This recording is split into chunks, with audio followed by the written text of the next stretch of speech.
I just want to say, Amanda and Joe, you have wonderful music here, right?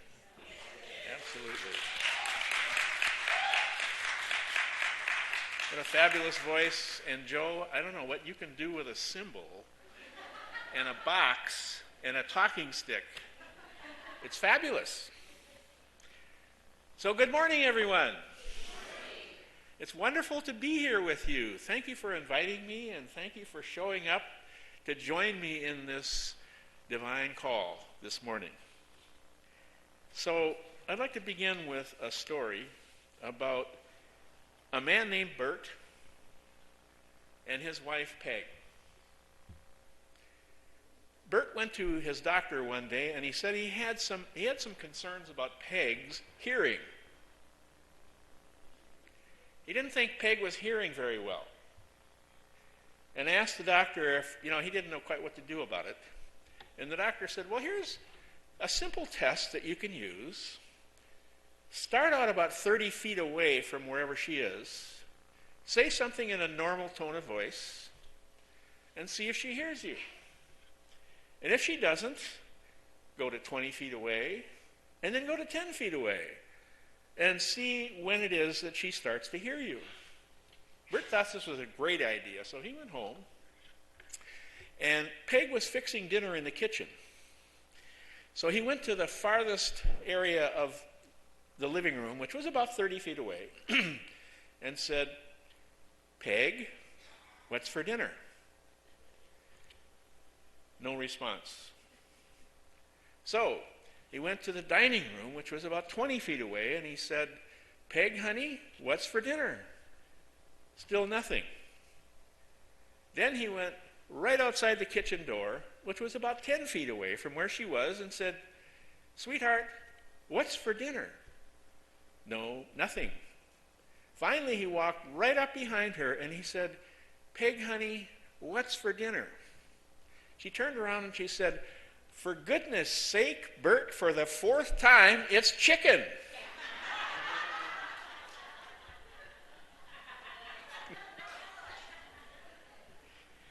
I think that comes under the category of look for a solution where one can actually be found.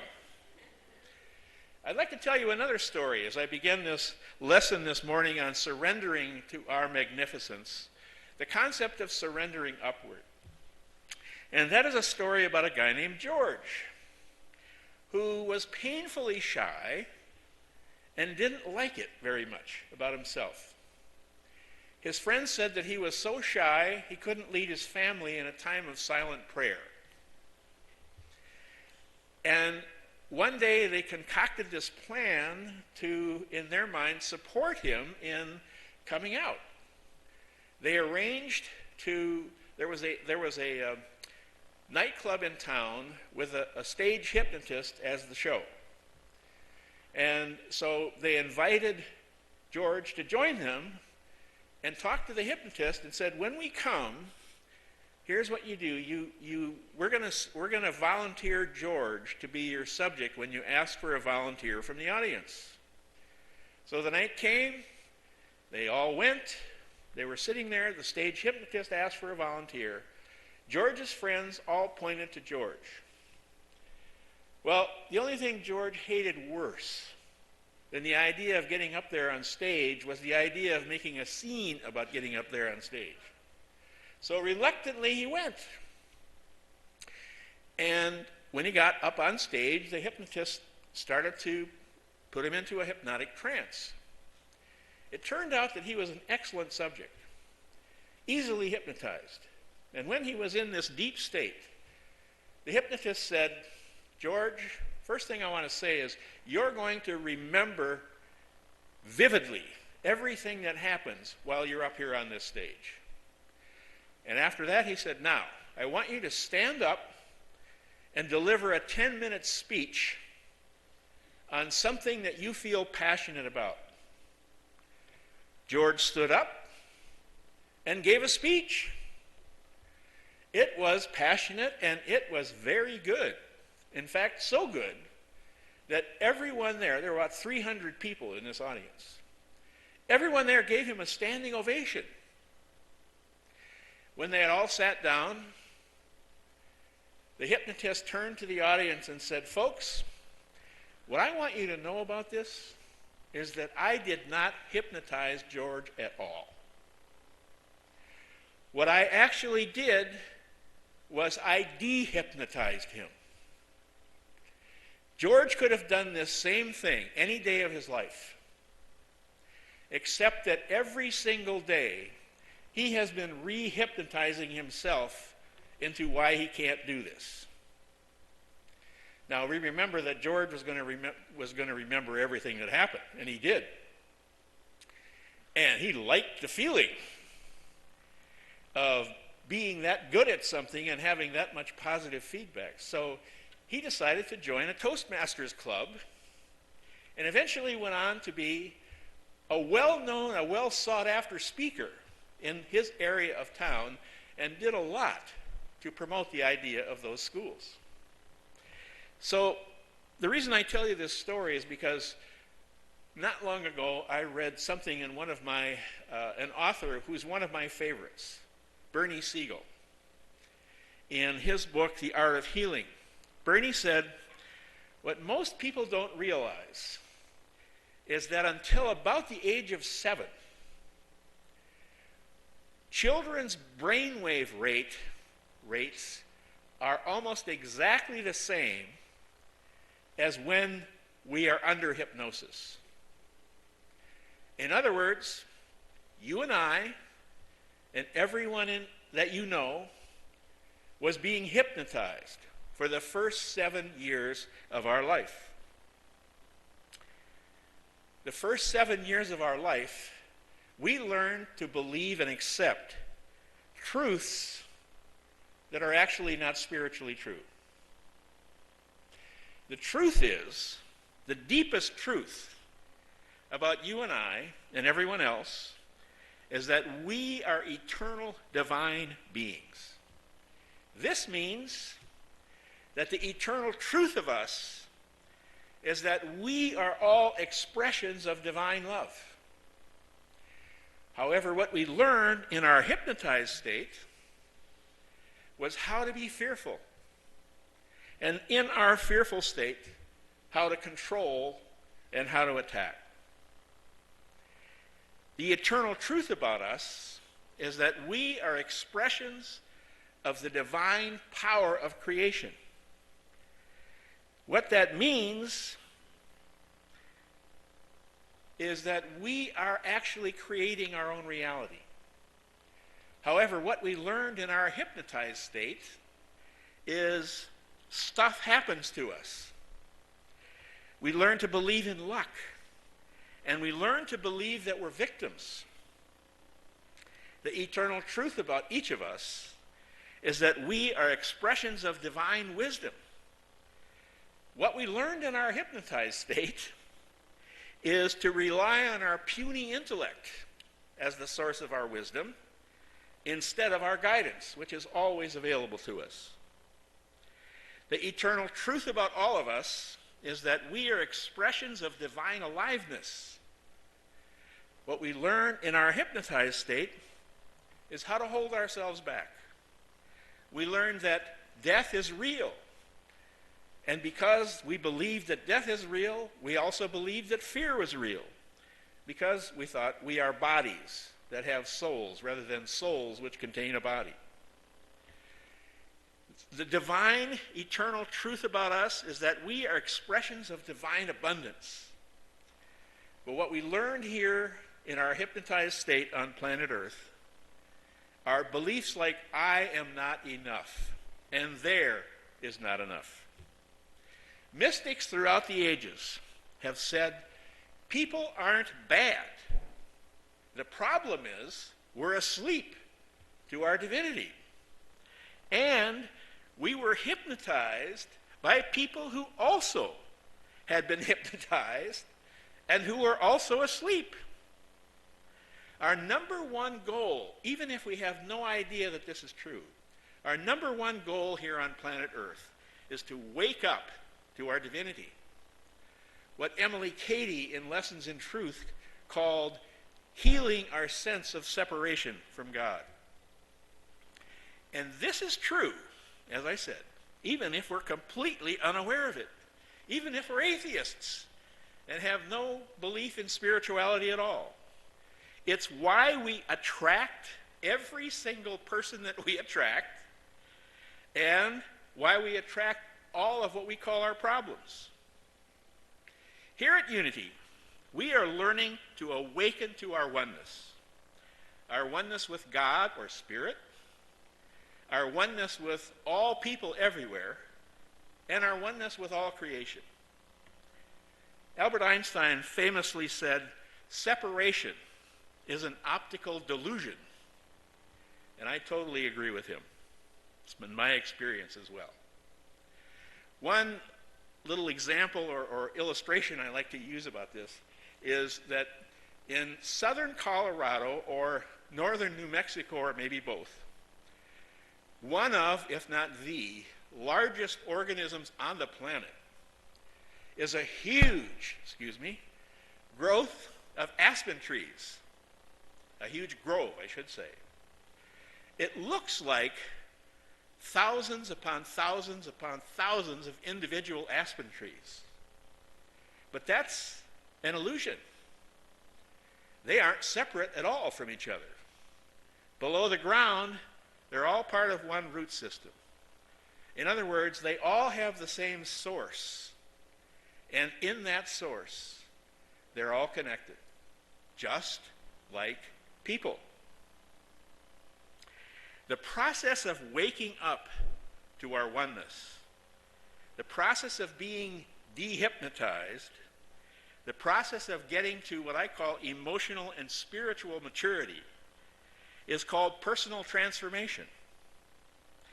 Jesus, in one of the Gospels, said to Nicodemus, "If you want to live in the kingdom of heaven," and he meant now, not in some future time after we die. If you want to live in the kingdom of heaven, you must be born again. You must be, first of all, born of water. First of all, you must be born again is an Aramaic figure of speech. It has nothing to do with some ritual we do when we're infants. To be born of water in Aramaic, which was Jesus' language, means to be purified or cleansed. Actually, it means unlearning all of those mistaken things that we thought were true.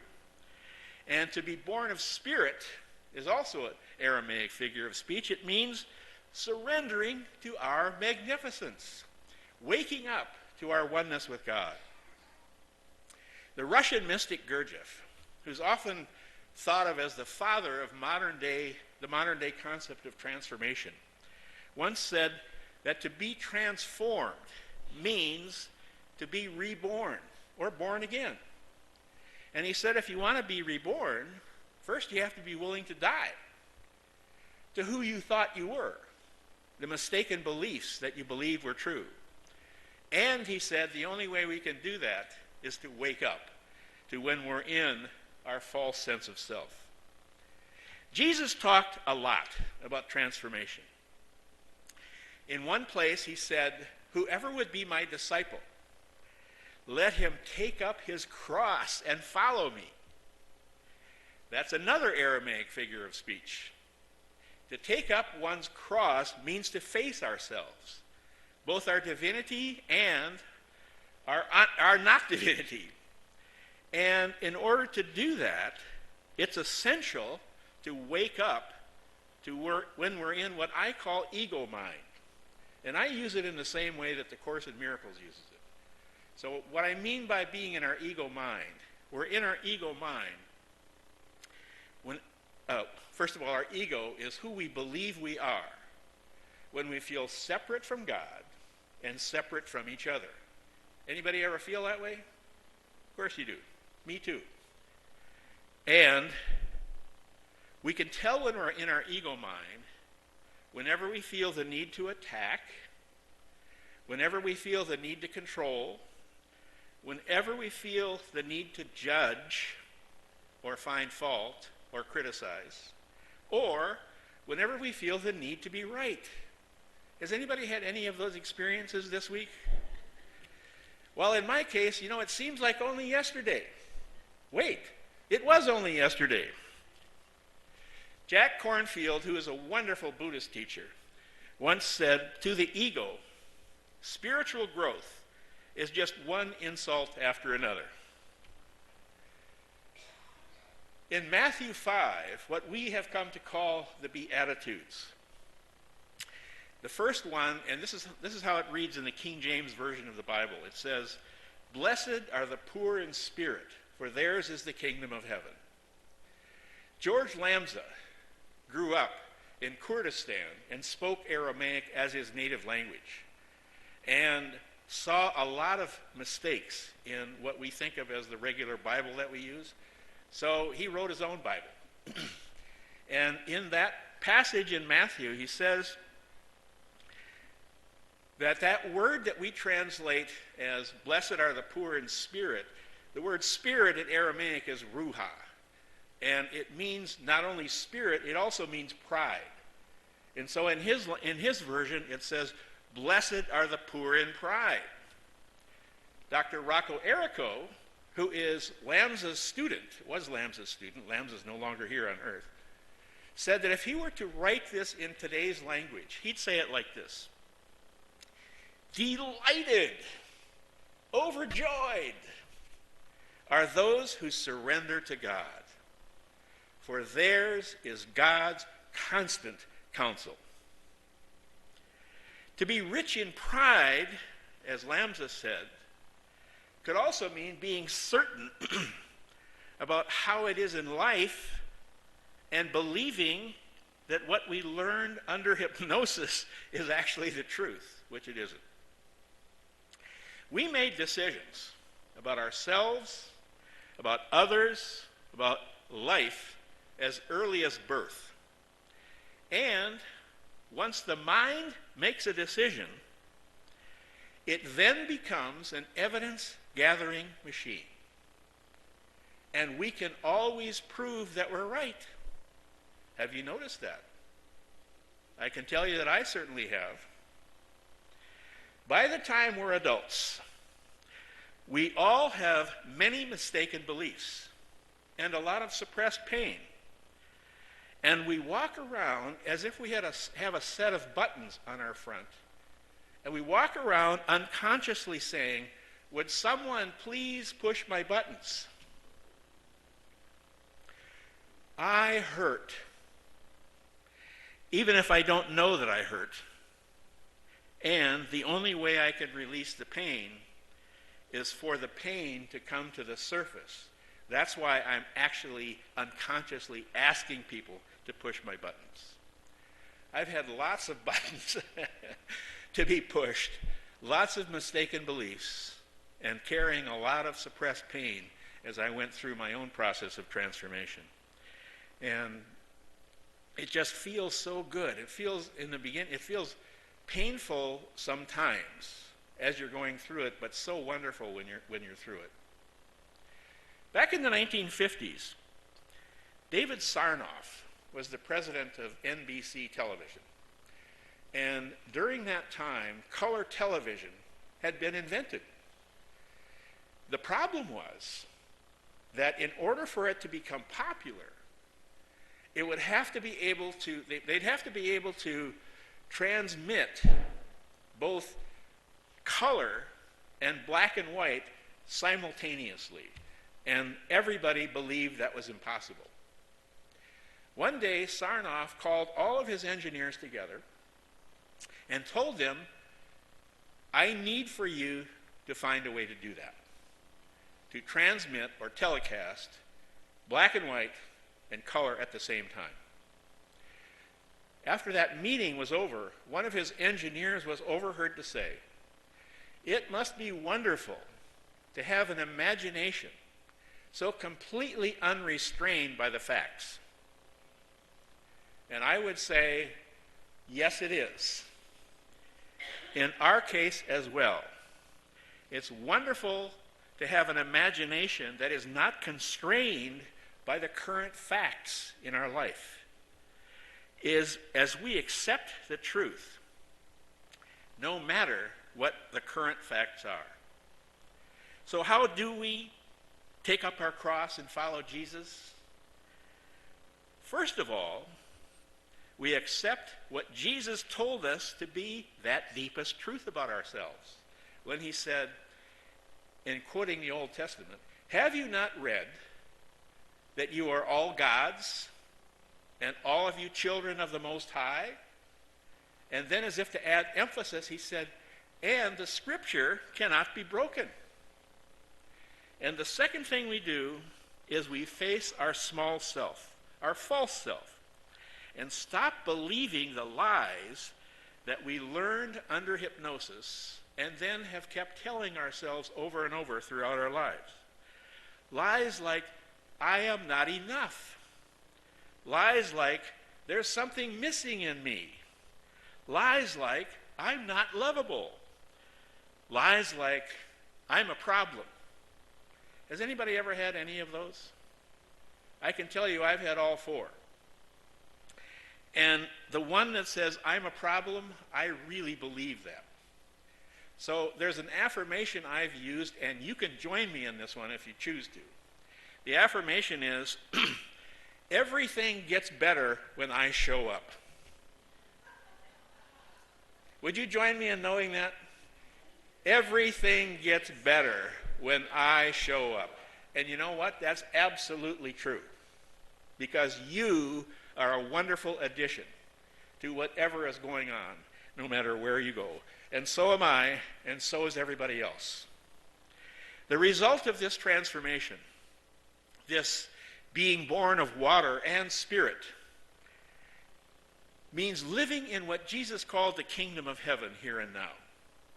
Dr. Errico, that Aramaic Bible scholar, said Jesus' use of the term kingdom of heaven means an experience of oneness with what Emily Cady once again called God's four main aspects or attributes: divine love, divine power, divine wisdom, and divine aliveness.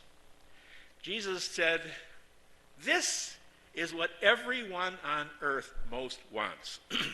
He called it the pearl of great price. And he said that once we find it, we literally would do anything in order to have that pearl of great price be our experience in life. Getting to the kingdom of heaven experience. First of all, I should say, I have one caution. Transformation isn't for the faint of heart. Because getting to the kingdom of heaven experience here and now brings up everything in us which is unlike it. Especially anything that we have spent a lifetime suppressing. Facing our false self is what it takes to become emotionally and spiritually mature. Alan Cohen, in one of his wonderful books, I love Alan Cohen's books, talked about transformation. He likened it to washing a load of clothes in an automatic clothes washer. And he said, you know, if you put a load of clothes in the washer and then you add the soap and then you put the water in and then the machine comes on, do you know what that first cycle is called? Anybody? Agitation.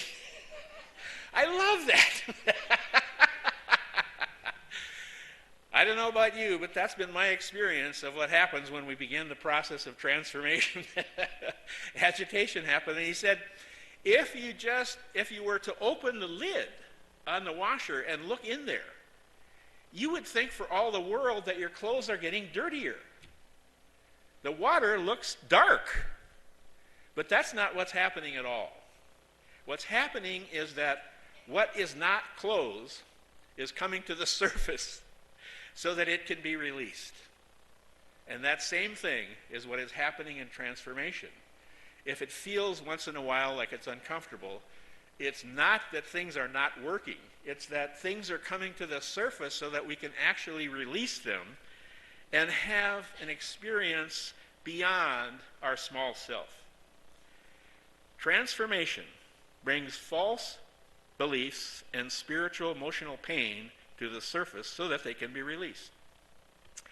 This is the experience of everyone I know who has embraced deep inner change, including me, I should certainly say. And the result living in the kingdom of heaven, is so worth it. The real eternal you is a magnificent expression of all that God is. The real you is so lovable. There literally is nothing about you that is not lovable.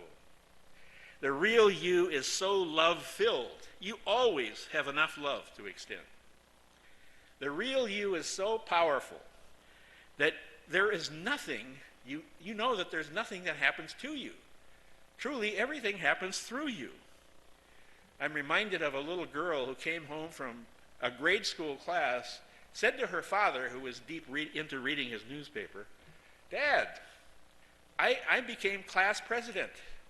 The dad in his newspaper said, "That's wonderful, sweetie. How did that happen?" And she got this pouting look on her face and said, "It didn't happen, Dad. I happened it." And it's the same thing with all of us in our life. It didn't happen, we happened it. The real you is so wise, you always know what you want, and you always know what to do. And the real you is so alive that you actually can't die. And you know that you're free to more and more fully express yourself. These qualities, love, power, wisdom, and aliveness, are the four main aspects of God.